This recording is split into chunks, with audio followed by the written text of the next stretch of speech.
Hello বন্ধুরা, আপনাদের মাঝে আবারও নিয়ে চলে আসলাম ব্যাটারি চালিত লাকড়ির আপডেট ম্যাজিক চুলা। খুবই সুন্দর উন্নত মানের হাই কোয়ালিটির স্টিল দিয়ে আমাদের চুলাগুলো তৈরি। এই চুলাগুলো যাদের ব্যবহার করতে ইচ্ছুক, স্ক্রিনে দেওয়া নাম্বারে সরাসরি কল করবেন অথবা হোয়াটসঅ্যাপে নক করবেন। চলেন ভিডিওটি শেষ পর্যন্ত দেখে আসি। এই যে দেখছেন, লাকড়ি দেওয়ার জন্য মুখের ব্যবস্থা করা হয়েছে।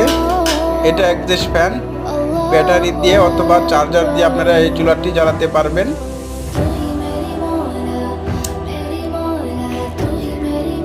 এই দেখছেন ভিতরে এটা হচ্ছে বানার। এই বানারের মধ্যে সামান্য 2-3 টুকরা লাকড়ি দিয়ে আগুন জ্বালিয়ে দিলেই দেখবেন ম্যাজিক কাকে বলে। বাংলাদেশের যে কোনো জায়গায় কেন না থাকেন, আমাদের হোম ডেলিভারির ব্যবস্থা আছে। নতুন নতুন ভিডিও পেতে আমার ইউটিউব চ্যানেলটিতে সাবস্ক্রাইব করবেন। ধন্যবাদ সবাইকে ভিডিওটি শেষ পর্যন্ত দেখার জন্য।